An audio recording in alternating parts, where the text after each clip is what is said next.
welcome to the Silver Screen Happy Hour year-end, year-ahead New Year's extravaganza, where we're going to take a look back. Just making shit up. I'm just spitballing right now. We're going to take a look back at 2023 and look ahead to 2024 and all of our greatest hits. So I wanted to, first of all, just thank some people. Want to thank you for sticking with me on this, because it's been a learning curve, and me working full-time and trying to learn how to edit video and audio, mostly audio because we have just experimented with video. But it's been fun, and this year's been exciting for us because we started 2021. We recorded our first episodes. The very first episode was the audio was so crap, we had to throw it away. Sadly, I wish I still had it because I've learned some things and I might have been able to repair some of it, but that one's gone. We should probably redo that one because it was a good episode. For our first one, especially. But yeah, so 2021, we only put a few. We posted 3 that we recorded in 2021 that went online in May of 2022, and then we proceeded to we finished out 2022 with like 4 more, I think, which included our. A bulk of 2022 was Star Wars. Yeah, that was a large part of our entire podcast for that entire year was Star Wars. So we did a 2-parter on episode 1 alone, right? Just the 45th anniversary of A New Hope. And that took 2 episodes. And I guess since we never did a year in review before, we're doing a series review. So it's basically a show review because we've never done this before. So I was actually just going to focus on 2023 myself. Yeah, I was just trying to get us up to 2023 because we. So the exciting part about 2023, we started recording early in the year. And by May, we had several in the bank, and I was beginning to start releasing them because I was trying to just stay ahead of the curve when it comes to editing and an editing schedule. And we managed to get, from May on, we managed to get at least 1 out a month. And so I'm pretty proud of that, starting with Ethan Hawke Day in May. We actually did better than that. We have total 10 episodes. I mean, some of them are 2-parters. So we recorded all at once. Well, we only have 9 out right now. There's another one coming in December. So yeah, we'll have 10 by the end of December. And then this will go out first week of January, I'm thinking. So we're recording this on, what is it, December 5th? So it is December 5th. And and in other news, I became a grandpa again today. So this is... Again, folks. Number 3. So third grandchild. Yeah, it's a big day. So we had this thing planned. We were going to spend a couple hours behind the microphones today, do another episode, but we had to crunch that down. We have my grandson for the night today, and I cannot leave my precious wife alone with that boy too much longer. So we're going to do a short year review episode that we'll put out in January. And in the next week or so, we're going to finally get that first episode for January recorded. So, but that's the look ahead. Let's talk about 2023 right now. Hold on. I am excited though. I didn't want to just breeze over the fact that my son and daughter-in-law had a baby today. Yes. So congratulations, Josh and Elise. The Wiegand clan continues to grow. Yeah, so happy. June Christina entered the world today, and she is such a precious baby. So yes, very, already very a full excited. Head of hair. Oh my gosh. Yeah, she's beautiful. So anyway, so looking at the past year, so yeah, we did. I think starting in October, we managed to put up 2 a month because Silence of the Midsommar was such a big show. We ended up splitting it into 2. Looking back, let me just read the titles of all the shows we did this year, and then I just want to get your thoughts on some of them because there's things that just jump out to me when I look at these titles. So don't just read them off all at once. Let's stop after each one. All right, let's do that. So let's start episode 1. Yep. Ethan Hawke Day. Ethan Hawke Day. So what's funny about this is that might be my favorite episode that we've done.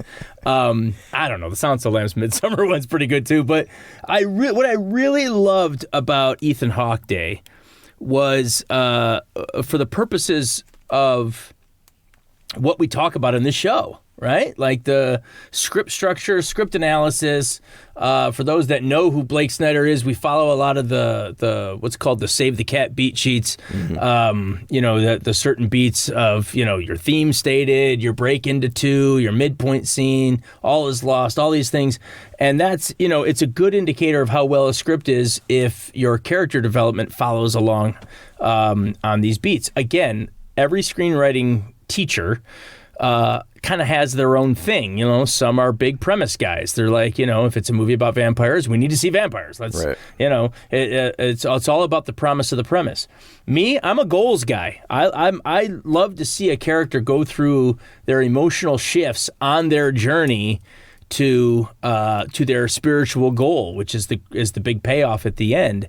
Up until this year started, we were. My favorite episode was probably the Promising Young Thelma, where we did Promising Young Woman Thelma and Louise, because Thelma and Louise is a perfect example of emotional shifts.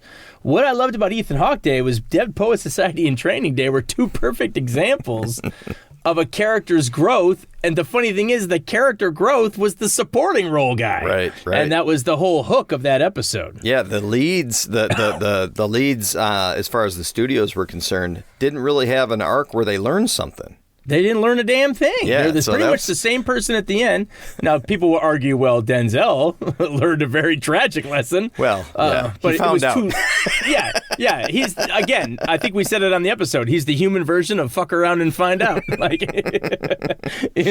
So that's, but that's not really a lesson. And if it is, he only had seconds to learn it. But Ethan Hawke's character in both Training Day and Dead Poet Society, that's your character arc. That's the one that grows in both films.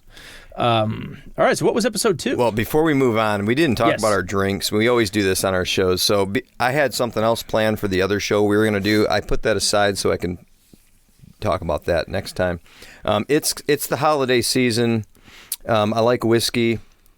I don't like sweet things very much, but I got me some Fireball because it's, it's the holidays. It's cinnamon. It's good. It makes you warm and good inside. So aside from my beer backups, because I always have my lightsaber backups, I'm kicking the day off with a little throwback to our Jaws episode. I made myself another Sharkarita. We'll get to the Jaws episode as we continue on this year-end review. But it's also kind of pertinent to the show that we'll be doing coming up in a week or so. Yeah. But anyway. All right. So the next one we did is that released June 28th, Walk the Elvis, where we talked about Walk the Line from 2005 and Elvis of 2022. 2022. That's my Fireball took my breath away. Now this was fun because I hadn't seen Elvis yet. It was streaming. It had just come out in theaters and then it was streaming. And Walk the Line I only saw like one time when it first came out. So I was very, very raw on both of these. And I was the opposite with Walk the Line. We bought the DVD after it came out and I watched it a million times. I love that movie. I think it's a great, everything about it, screenplay, the writing, the acting, the music. Oh my gosh, the real, this is was this our first biopics? It might have been our first time we did, at least the first time we did musical biopics. Yeah. We might have done, we did Hoffa. Oh wait, we haven't done Hoffa yet. No, that's part of the season. That was after, right? So this might have been our first biopics. I think it was. And from a writing point of view, that has its own unique challenges, right? Yeah, when you're trying to adapt a true story or a real life person, how much can you make up? How much can you dramatize? But ultimately, how do you get that hook in there with the beats that make it interesting? Walk the Line, I thought, had a fantastic script. We both had problems with Elvis for obvious reasons. Yeah. If you don't know what we're talking about, go back and listen to that episode. We're not going to rehash that right now, but one of the things I was just talking to somebody about this the other day about Walk the Line's All Is Lost, and then they have the Dark Night of the Soul, where it's kind of a debate on how they're going to get into Act 3. And it's so perfect in Walk the Line because he hits rock bottom with the drugs.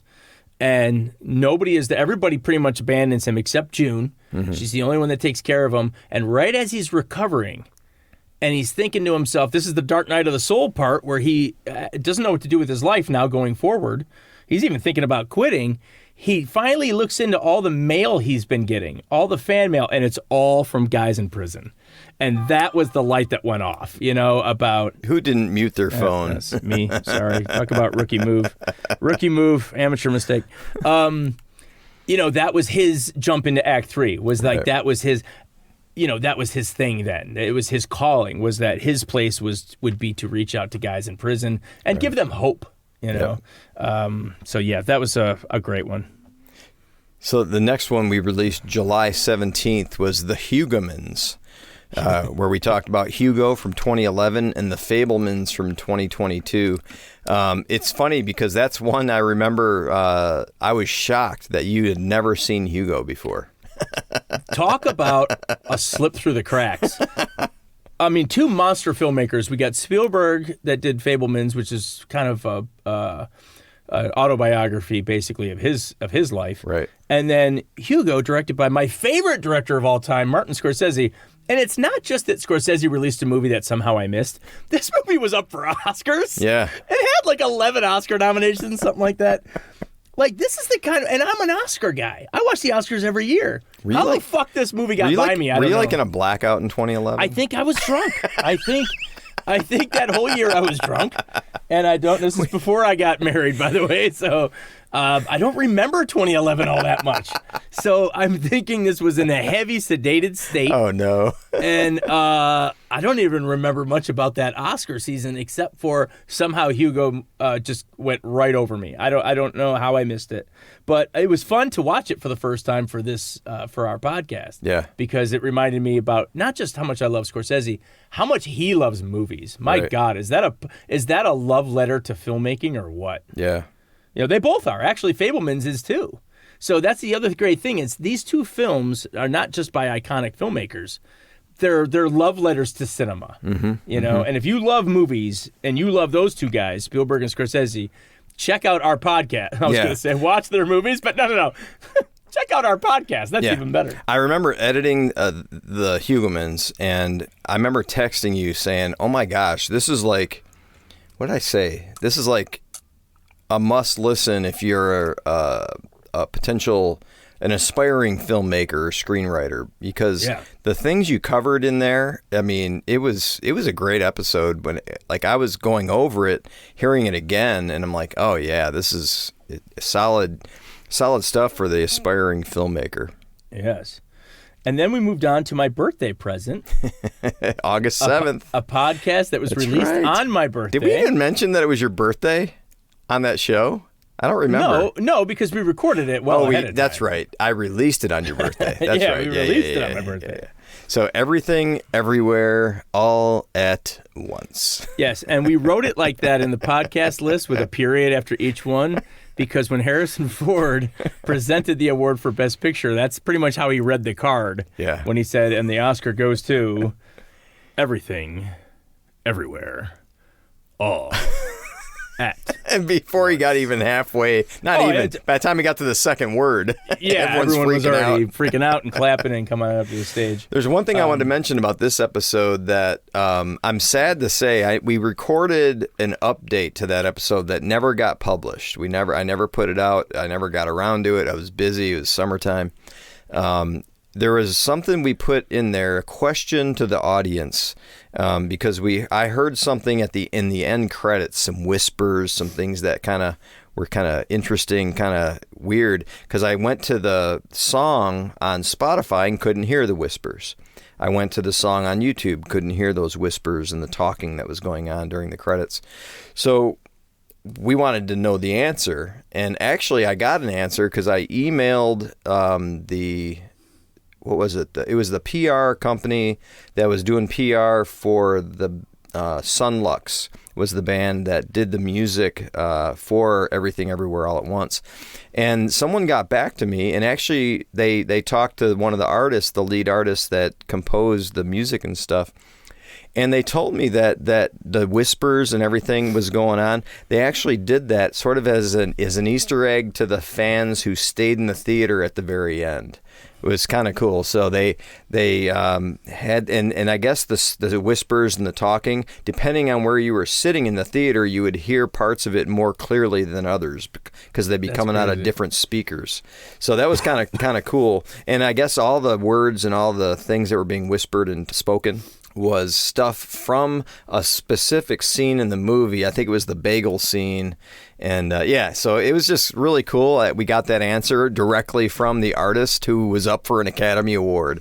So that was fun. I'm sad we didn't get it on the update episode, but I'm doing it now. I'm updating everyone now. He's probably looking for it going, last time I talked to those friggin' amateurs, they can't even put my shit up. I know, right? Well, if it would have been different if I would have got a voicemail from him, because then we could have just put his voice on the podcast. But that was fun. So the next one, it was actually very timely for me because I think we chose it because of what was happening, didn't we? Yeah, we did. We saw the calendar of what was coming up contract wise with the UAW. The writer strike had been going on already. The Screen Actors Guild had been on strike for some time, and so we decided we wanted to do something surrounding labor, the labor movement, union, and actually, I mean, Hoffa was more of a union boss, and Norma Ray, we went with Norma Ray. So we just called that episode Union Solidarity, and we just called it Norma Ray and Hoffa Script Analysis. So what are your thoughts from that episode? Again, we had problems with both. Mostly Norma Ray's script in the first half drags. It's very slow. It really doesn't pick up until about the midpoint scene, and then for the rest of the film, it really picks up. Great performances, though. It's still iconic, the moment when Sally Field stands on the table and holds up the sign that says Union. Hoffa, same thing, but I think, if I remember correctly, we kind of boiled down Hoffa's problems to editing. It wasn't so much the script. It seemed like things were cut out of order, like if they had just shifted a few scenes around. Yeah, you actually said something in there where if there's an aspiring film editor listening, you'll want to go back and listen to that one, because you actually rearranged Hoffa in a way that I thought, oh my gosh, that would be freaking brilliant. It would have been better, right? Oh, it would have been way better. I think I missed my calling as a film editor. So anyway, but that was, you had some good insights to that one. And then the ending, remember, we wanted to change the ending too. With the mirror thing. Yeah. That should have been Jimmy, not DeVito's character. It should have been Jack. But he was directing it, so of course it had to be about him. Of course. Danny, it's always about him. So that was a fun one too. And I want to say that our next episode, we actually recorded before that, and we planned on releasing that one. Yes. But when the union thing happened with the strikes, we were like, no, let's bump that. Yep. Which worked out because it became our Veterans Day special. No, not the next one. The next one? Nope. The next one was Silence of the Midsommar. Oh, that's right. We always planned on doing Silence of the Midsommar in October for Halloween. For Halloween, right. But I want to say we recorded the Veterans Day one way early, right? Yeah, that one was sat on the shelf because we realized we wanted to release it for Veterans Day. It was just timely for Veterans Day. Right. So but let's get into Silence of the Midsommar, because I don't want to breeze over this one. That became a two-parter. We released the first part on Friday the 13th in October. Yes. And the second part on Halloween night. So that was a great two-parter. So I'm going to confess something here. I didn't mention it at the time, so it's even more fun now to go back and listen to it to realize that at a certain point I almost die. And then for the remainder of the show, the audience now will know that I sat through the remainder of the show with wet pants. How much did you actually piss? I pissed my damn pants, man. I didn't know you totally made me lose control. I didn't know you went full fire hose. I thought you just had some dribbles. I thought you had... See? And folks, we already mentioned this is his third grandchild he had today, so He's getting up there. These are things that I have to worry about now, apparently. He's now got to wear diapers. He's got to wear Depends when he does the show. Depends will be a must-have for recording a podcast with your ass. So that was actually when we did the Silence of the Lambs part. So we started with Midsommar, I think, when we did the two-parter. Yeah. So it's in the part 2 that I lost it, but right. And Midsommar. We had some fun on Midsommar too, though. I loved Midsommar, and so I thoroughly enjoyed recording that part, the first part. And it was just, we went so long on Midsommar, we decided, okay, we gotta just keep going and then release this as 2 episodes. So, and keep in mind, folks, we understand that the proper term is Midsommar. We know that's the right way to say it. We just made a vow that we would never say it like that. I don't know why. The funny thing is, I think on the episode you criticized who the hell says that. I was like, that sounds stupid. And then I found out that is how it sounds. That's how you. Well, then you found out that's what the director. That's what the director said. Yeah, it's Midsommar. So, Midsommar. But I can't. I'm not that cool to say it the cool way. So I know we're dumbing it down for us. So that came out October 13th, part 1, and then on October 31st we released Silence of the Midsommar and part it was 2. Almost my brother's last October. Yeah. Because he almost died. But I gotta say, man, one of the things that we talked about in that part where we talked mainly about Silence of the Lambs, you pointed out some techniques about screenwriting and directing and just the idea of surprise. What do you talk about? Shock and surprise and suspense. And after the initial watch, every time you watch it, it's better because you know what's coming, and so it's a different type of experience the more you watch it. So it's to me it's similar to the argument I think we talked about when we did Star Wars was when I first met my wife, she had never seen any Star Wars movies, so of course I made her watch all the movies.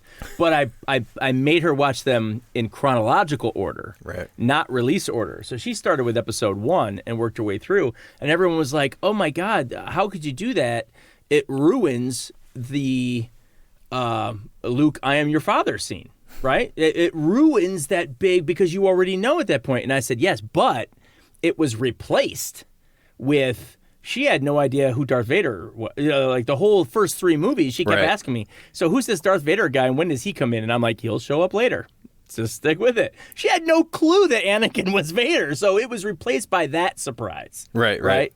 And to her, it was a love story all the way up until that happened. She didn't know that Padme was going to die. Like, all this was a surprise. So she had a whole different perspective. Silence of the Lambs does something similar to where the first time you watch it, you have that shock when he reveals, he takes the skin mask off and he reveals that it's him in the ambulance.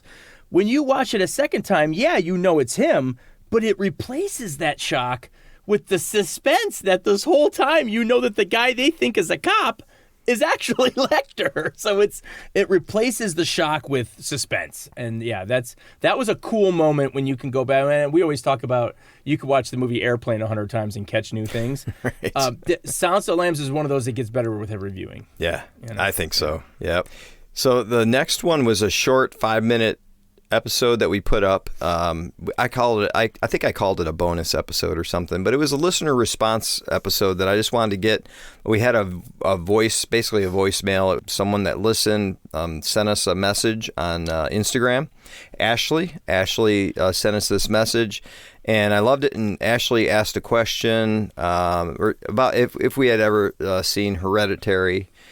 And so we just talked about that, and it was fun. It was I think it was 5 minutes. Was it 5 or 10 minutes? I can't remember how much. But that was something that it was 6 minutes. It was 5 minutes 57 seconds. I was glad we were able to create a little episode out of it, and because I would love to do that again. We get if anyone else sends us voice memos, voice mails, voice messages, we're able to get your voice on the air, and it kind of makes us feel a little more connected to those listening. So, Ashley, thank you for sending us that, and thank you for your positive response and feedback. We really appreciate it. Yes, absolutely. So then that leads us right into November, right? So so that was our Veterans Day special. Yes, All Quiet on the Thin Red Line. We have so much fun combining these titles together to make a title for the show. So All Quiet on the Western Front, which, as we said on the show, is the war version of A Star is Born. It's a movie that gets remade every 20, 30 years or so. It's been made 4 times. This was the most recent one. And then we compared it with The Thin Red Line, Terrence Malick's 1998 war epic. I thought both of them had a lot of similarities with, like, they were both like watching abstract paintings, you know? And it was fun and challenging to try to get that script structure, that 3-act script structure, that beat sheet with such an abstract painting, right? It's tougher to do like that. We could have done Saving Private Ryan. That one has a much easier arc.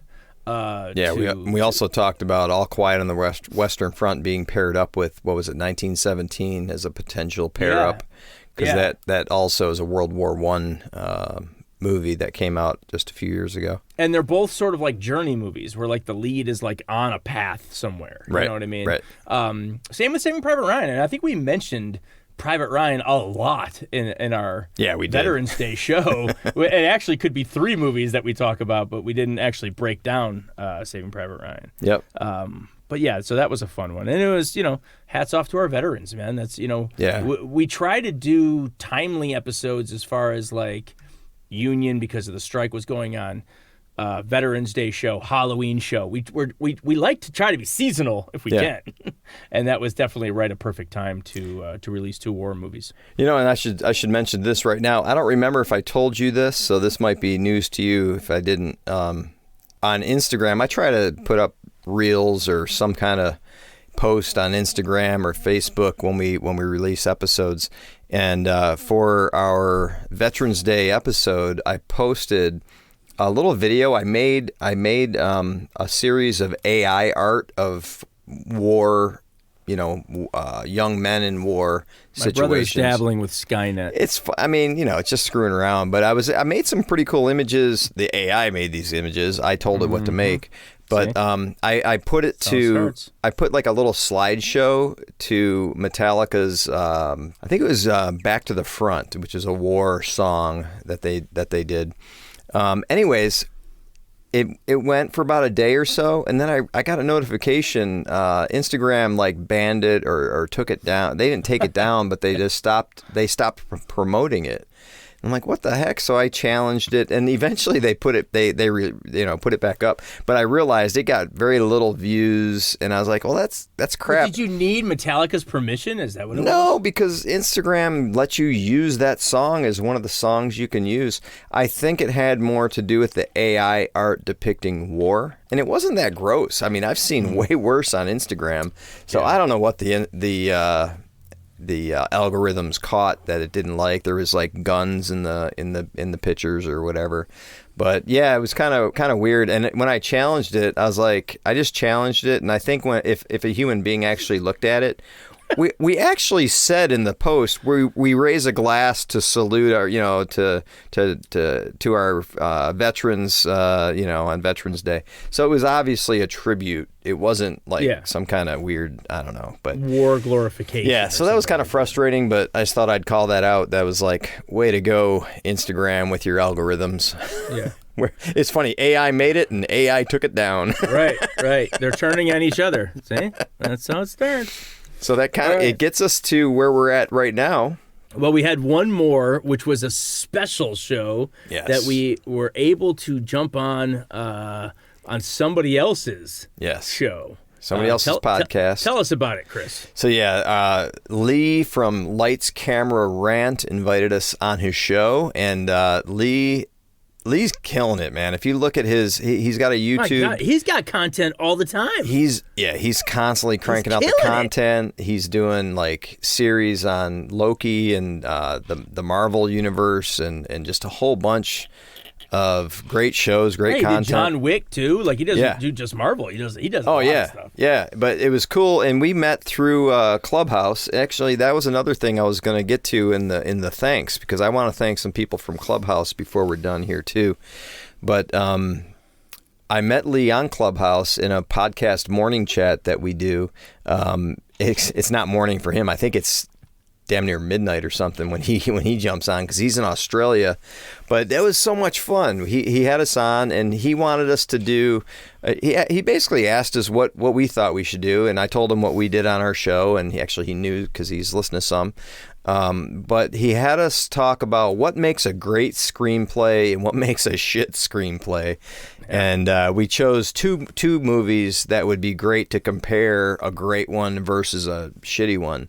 And so we talked about Jaws versus Jaws 4: The Revenge.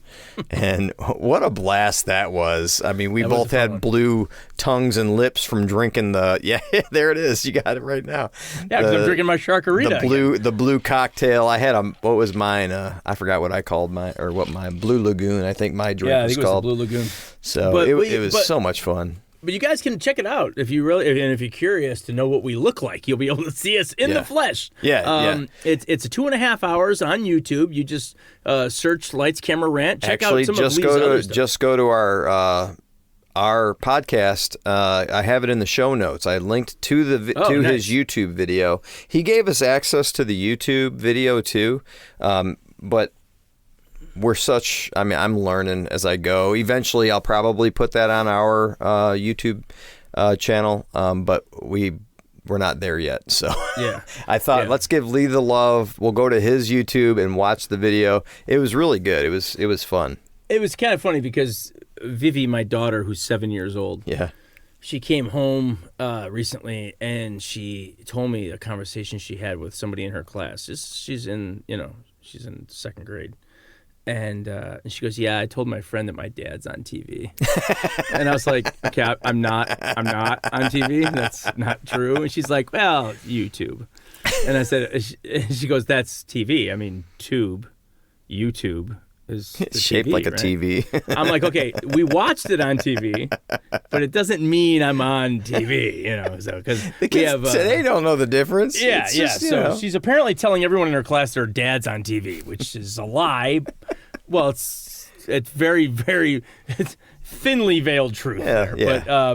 But no, it was fun. It was 2.5 hours, and it's a commitment. So if you got stuff to do around the house, put us on in the background, put us on the TV. Hey, I work on assembly line, and you need a few hours to burn. That's a great show to put on, or if you're on a road trip or something. Yeah.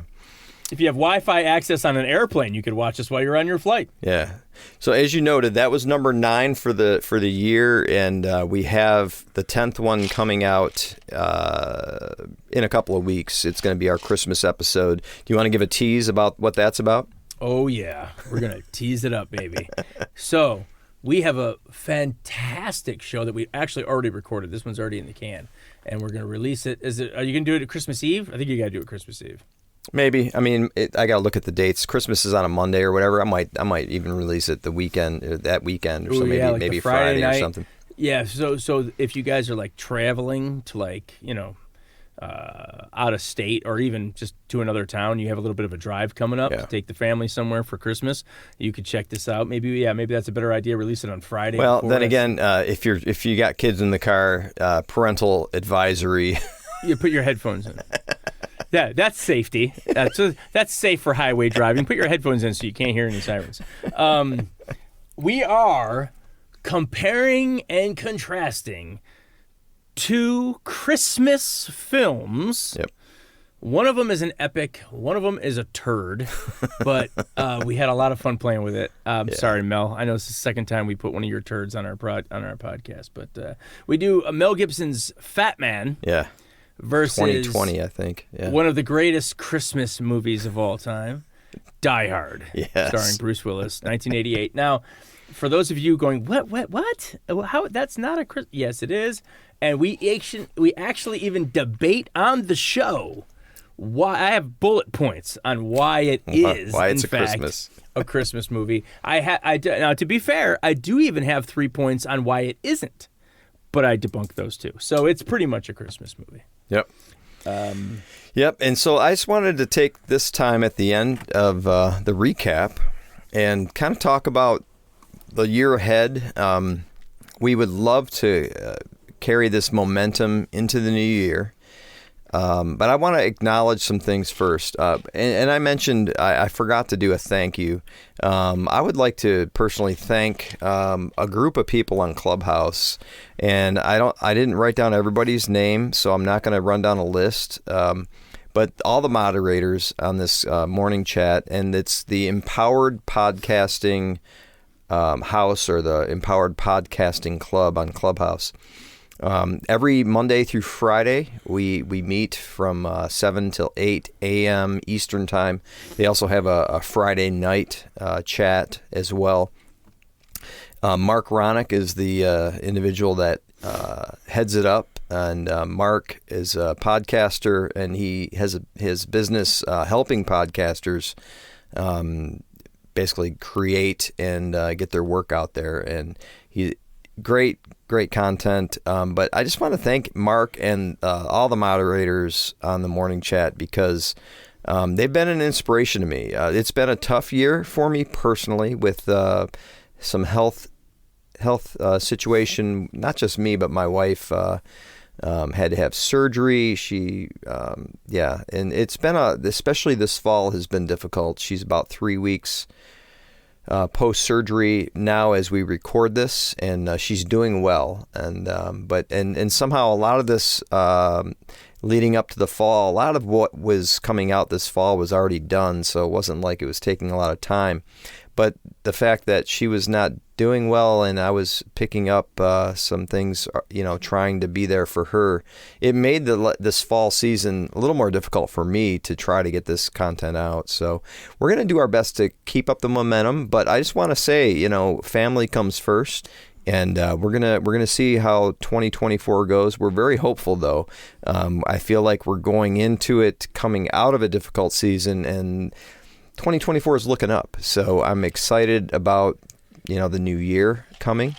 I just wanted to say that that's the little asterisk where I'm fully intending on. Hopefully, if we can do 2 a month, great. If we can only do 1 a month, that's okay too.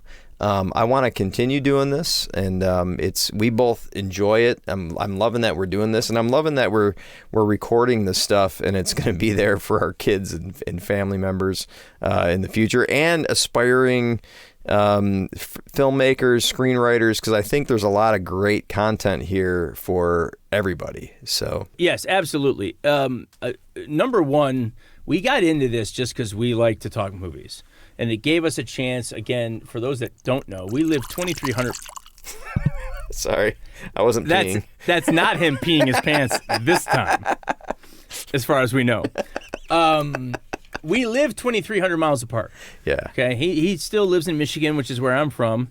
By the way, at the time of this recording, Michigan is in the college football playoffs. But anyway. And the Lions aren't doing too bad either. And the Lions are 9-3, folks. Dude. This is not recorded in podcast history forever. We'll be able to call back to the time that Lions were 9-3. Yeah. On that note, because of the Lions and Michigan. Okay, there we go. Anyway, so I have a couple of thanks as well. I'd like to give a shout out, and I know we've done this already several times. Lee, of course, from Lights, Camera, Rant, but also the guys over at Writers Blockbusters, Bob Rose, Jimmy George, Jamie Nash. These three dudes, they have a similar setup as ours. They don't really compare and contrast two movies. They really just take on one, and they really dig deep on it. And it's given me sort of an eye-opening experience on things that I hadn't thought of. And they've been nice enough to communicate with us via email back and forth, particularly Bob Rose. So I want to give a shout out to those guys because I only stumbled upon them because we did our Silence of the Lambs episode, and then you sent me a link when I was driving back from L.A. to Northern California, the Sacramento area. that's like a 6-hour drive. And you sent me a link, and you're like, hey, check out this podcast. They also did Silence of the Lambs. And I'm like, what? Somebody else did Silence of the Lambs too? So I had to listen to that. Yeah. And I was glad that we had already done our show so that we wouldn't be influenced. That's my biggest fear with Writers Blockbusters is I don't want to be influenced to change our show at all. Because they're so. I feel they're very successful in what they do, and those guys are awesome. But ultimately, I want to say thanks to anyone that's been listening, anyone that has listened. Particularly, again, if you are a writer or an aspiring writer, I am not a genius. I am not a professor. I am not Blake Snyder.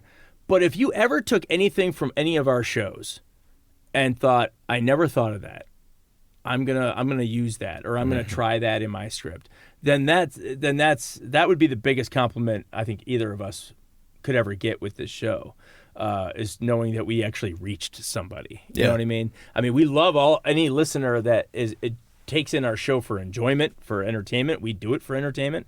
But if there's anybody that takes anything from it for their own writing, that's even better. That's like the cherry on top. So yeah, and if I could just add too, I remember telling Lee in the Jaws episode the idea that I'm not a screenwriter and I'm not a filmmaker, but just doing this with you has helped me just to enjoy the viewing experience even more. So like, I mean, we've been talking movies my whole life, your whole life just about, and yeah, just doing this podcast on a regular basis, and the idea that I start to look at films differently. I'm paying attention to the opening scene and the closing scene now, when I didn't used to even.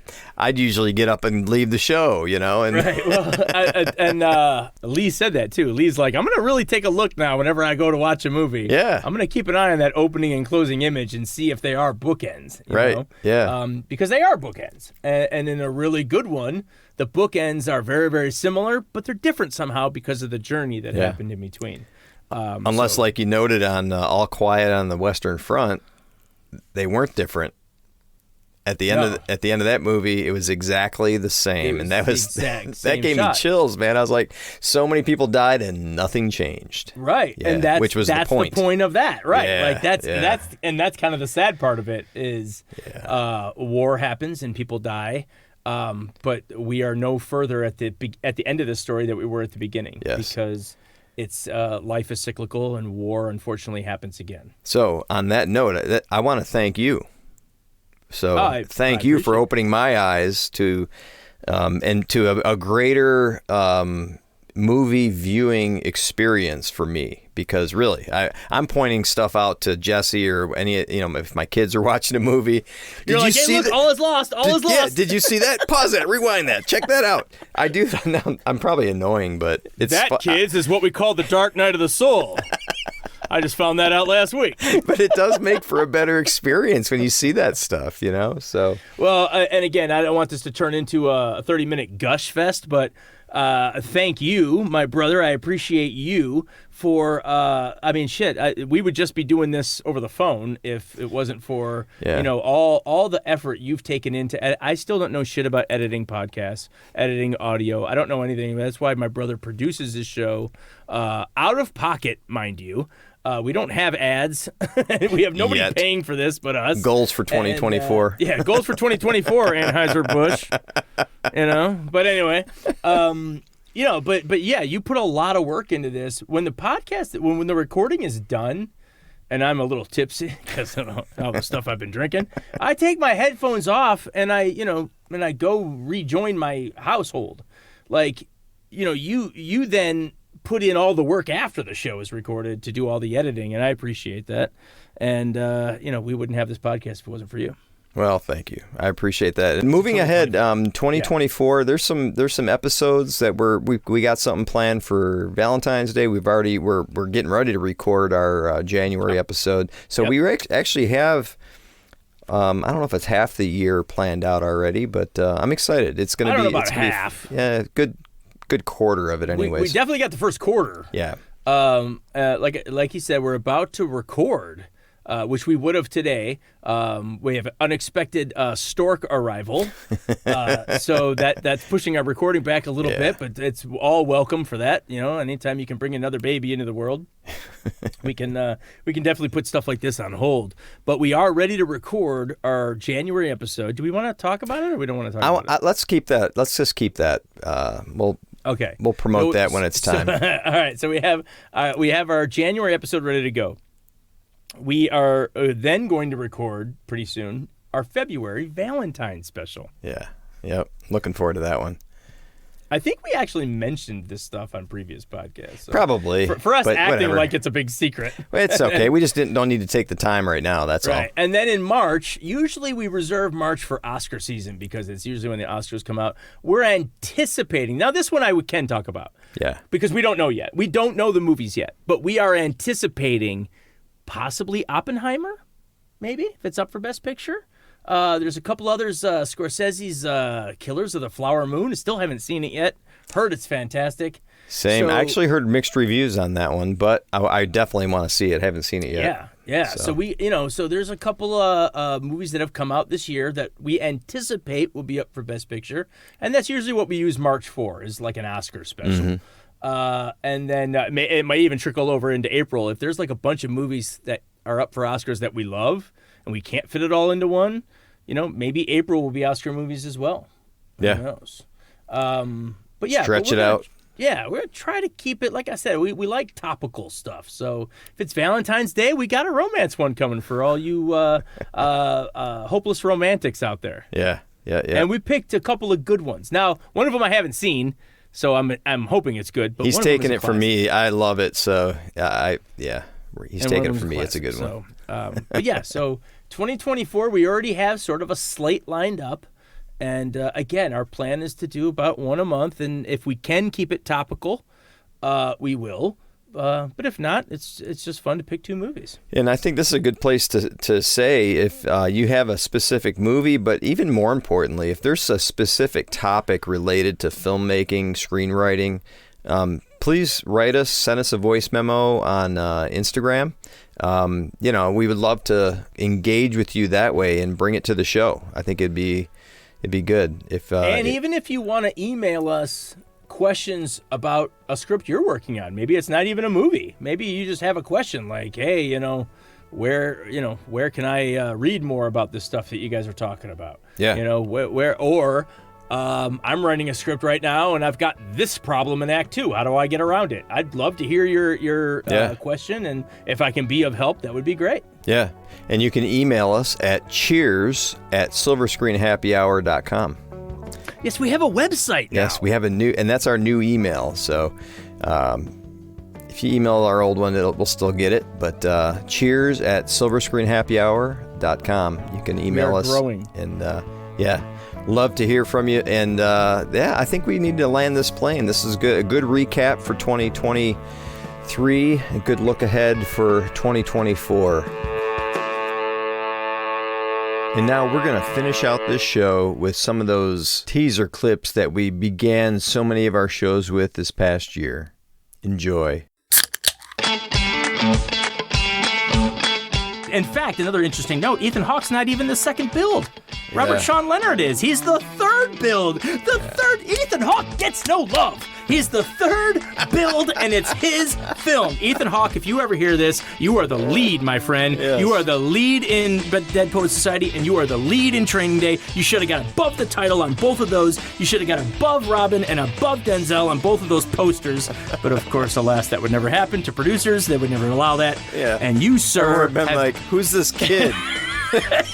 You, sir, have been screwed because you are the best actor. You are the lead in those. And they're your films, and they were robbed of you. And hopefully, thankfully, people like me can see your greatness as the lead in both of these films. And I know that the screenwriters somewhere are saying, yes, of course, finally somebody gets it. But that's why I wanted to do an Ethan Hawke Day, to show my love and appreciation for the guy that keeps getting noted as a supporting role in films that are obviously his. And then, as he's recovering now, right, he sees all those letters. And what's interesting is that earlier in the film, the wife said, you see all those damn letters? They're all from chicks when I want to throw their panties at you. You know what I mean? Which, by the way, in Elvis, the chicks were throwing their literal panties at Elvis. And the one guy's like, is that a woman's undergarment I just saw?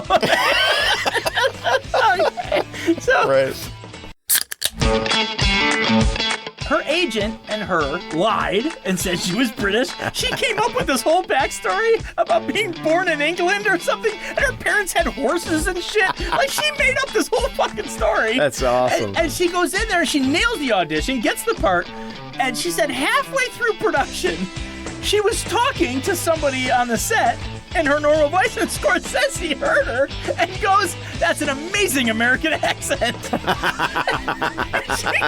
she goes, yeah, about that.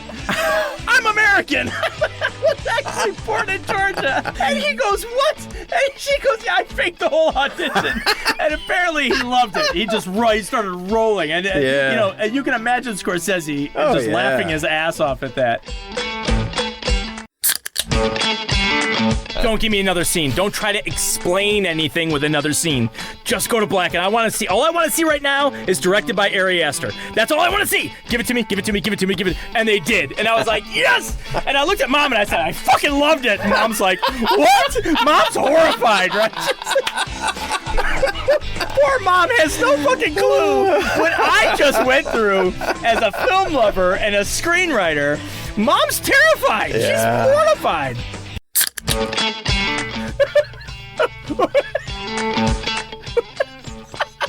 Alright, we're gonna have to cut all this out because we're losing my brother to heart attack. Oh my god. Holy shit. Yeah, you have to take this because I can't.